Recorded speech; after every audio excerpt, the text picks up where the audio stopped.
एक ऐसा बैंक जो दुनिया के सब करप्ट पॉलिटिशियंस, ड्रग्स माफिया और बिलियनर्स का पैसा छुपाता है, और दुनिया की कोई भी गवर्नमेंट इस बैंक के खिलाफ एक केस तक नहीं कर सकती। इसका नाम है स्विस बैंक। लेकिन यहां सवाल यह है कि यह बैंक इतना पावरफुल कैसे बन गया।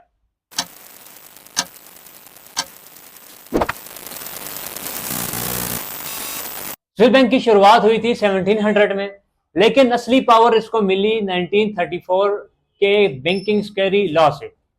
उस लॉ में लिखा गया था कि क्लाइंट का नाम और पैसा कभी भी डिस्क्लोज नहीं किया जाएगा। एक ऐसा कानून जिसमें छुपाना लीगल बना दिया गया है। यह बैंक सिर्फ और अमीर लोगों के लिए बनाया गया है ताकि वो अपने पैसे को टैक्स से बचाकर इसमें रख ले, और स्विट्जरलैंड ने इसको अपना बिजनेस मॉडल बना दिया। स्विस बैंक में डायरेक्ट 2 लाख एम्प्लॉय काम कर रहे हैं, लेकिन ये सिर्फ एक नौकरी नहीं, सिक्रेसी माफिया है। हर बंदा यहां पे ट्रेंड होता है सिगरेट रखने के लिए। स्विस बैंक का सीईओ इलेक्शन से इलेक्ट होकर नहीं आता। यहां पे बोर्ड ऑफ डायरेक्टर अपॉइंट किया जाता है, जिसमें ग्लोबली एलीट्स और कुछ पॉलिटिशियन का इन्फ्लुएंस होता है। मतलब पैसे वालों के लिए यह बैंक बनाया गया है और पैसे वालों के थ्रू ही बैंक को चलाया जा रहा है। यह सिर्फ एक बैंक नहीं, बल्कि एक नेटवर्क है जिसमें union bank Switzerland, Credit Suisse जैसे बड़े प्लेयर है, और ये दुनिया के टॉप बिलियनर्स का पैसा हैंडल करते हैं, क्योंकि फॉरेन गवर्नमेंट का ज्यूरिडिक्शन यहां काम नहीं करता। एक अरब मिनिस्टर का पैसा आपके टैक्स से निकले, लेकिन आपकी गवर्नमेंट उसे वापस ना ला सके। स्विस बैंक सिर्फ पैसे नहीं, इलीगल ब्लैक मनी और ड्रग्स आर्म डील का एक अड्डा है।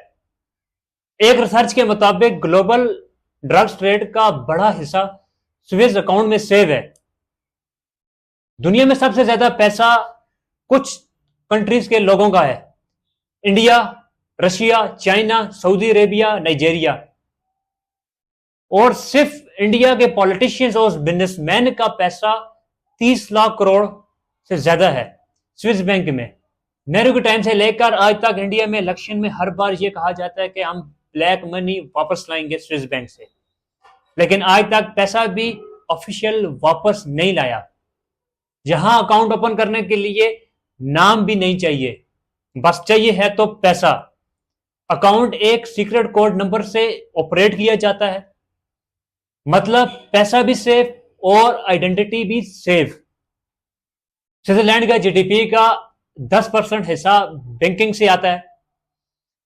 अगर स्कैरेसी लॉ हटा दिया जाए तो स्विट्जरलैंड कोलैप्स कर जाएगा।